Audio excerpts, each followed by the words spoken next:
અમદાવાદ શહેરના મહેમાન બન્યા જાણીતા અભિનેતા જેકી શ્રોફ। જી હા, બોલિવૂડના પ્રખ્યાત અભિનેતા જેકી શ્રોફ નિર્માતા સંદીપ પટેલ અને દિગ્દર્શક શ્રવણ તિવારી સાથે તેમની આગામી ફિલ્મ 2014 ફિલ્મની મહત્વની બાબતો પર પ્રકાશ પાડ્યો હતો। ટૂંક સમયમાં જ મોટા પડદે આ ફિલ્મ આવશે અને આ ફિલ્મમાં દર્શકોને પસંદ પડે તેવી થ્રિલિંગ, કોન્સ્પિરસી અને જાસૂસીથી ભરપૂર રોમાંચિત કરી દે તેવી કહાની છે। મારું નામ શ્રવણ તિવારી છે અને હું આ 2014 ફિલ્મનો રાઇટર ડિરેક્ટર છું અને આ સ્ટોરીનો બેઝ એ ગુજરાત છે। ગુજરાતમાં 2014માં જે વર્ષે આપણા અહીંયા ગુજરાતના એક સીએમ પીએમ થવા માટે જાય છે અને એ વખતેની વચ્ચે કોન્સ્પિરસી બહારના મુલ્કો આપણે બધી આ સ્ટોરીઓ સાંભળેલી છે કે સાહેબને ઘણા ટાઈમ સુધી વિઝા નહોતા મળ્યા અને અત્યારે એ જ કન્ટ્રીઓ ઓલું કરી રહ્યા છે। બટ તો આનો બેકડ્રોપ આ છે કે ગુજરાતનો એમનો ટ્રેક રેકોર્ડ જોઈને પીપલને એવું ગવર્મેન્ટ્સને એવું ફીલ થયું હતું કે જો આ માણસ હિન્દુસ્તાનનું કમાન એમના હાથમાં આપશે તો હિન્દુસ્તાન બહુ વધારે પ્રોગ્રેસ કરશે અને બીજા વર્લ્ડના માણસોને કરવા દેવું નહોતું। એટલે જે સ્પાય એજન્સીઝ હોય છે દુનિયાની, રશિયાની, ઘણા બધા કન્ટ્રી જે સ્પાય એજન્સીઝ હોય એ સ્પાય એજન્સીઝ મળીને એક કોન્સ્પિરસી પ્લાન કરે છે કે આને કઈ રીતે આપણે સીએમથી પીએમ ના બનવા દઈએ।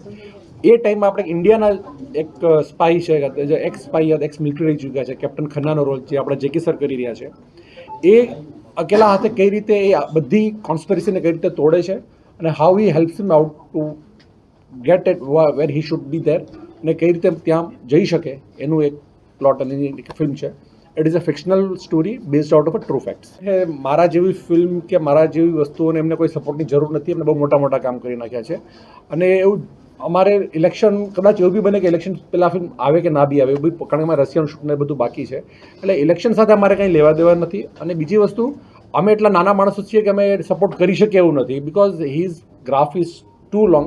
બટ આ વાર્તા કહેવી એક જરૂરી હતી કારણ કે અત્યારે શું છે સર, અત્યારે આપણે જે જોઈએ છે ને it is a new India અને નવું આપણા ફોર્મ જોઈએ છે, પણ એ સ્ટ્રગલમાં એનું શું હતું, કઈ રીતે સ્ટ્રગલ કરીને ગયા હતા ને, તો એ વખતની એક વાર્તા કહેવી બહુ જરૂરી છે કે દુનિયાનો કોઈ કન્ટ્રી એની સાથે ઓલમોસ્ટ એક ટાઈમમાં સપોર્ટ નહોતો, તો એક વાર્તા કેવી જરૂરી છે એટલા માટે અમે કહીએ છીએ। અને અમે વી ડોન્ટ થિંક રાઇટર તમને આ ફિલ્મ બનાવવાનો વિચાર કેવી રીતે આવ્યો? સર, હું એકચ્યુઅલી ગુજરાતમાં બહુ લાંબો ટાઈમ રહ્યો છું અને 2014માં બી હું ગુજરાતમાં જ રહેતો હતો। હમણાં મેં 3-4 વર્ષથી આવ્યું શિફ્ટ ટુ બોમ્બે, અદરવાઇઝ અહીંયા રહેતો હતો। તો આ બધા ગુજરાતની જે જોગ્રાફી અને જે આ બધું જ્યારે થઈ રહ્યું હતું ત્યારે હું I was very much in Gujarat, તો મને એનું પલ્સ છે, મને એની ફીલ છે, તો એ મારા મગજમાં હોન્ટ કરતી હતી એઝ અ રાઇટર કે આનો આવું પ્લોટ કરી શકાય।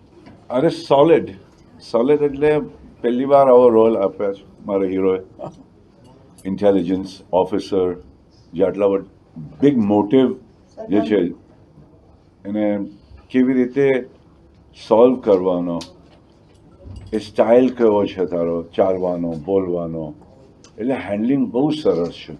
લાગે છે કે હા એક્સ આર્મીનો છે, એટલે બોડી છે નથી છે, પણ માઇન્ડ પરફેક્ટ અર્જુન જેવો કે આ ગવર્મેન્ટે આ કામ આપ્યા છે એ પૂરું કરવાનું, that's the role and I think it's definitely મારો કરિયરના one of the best roles છે।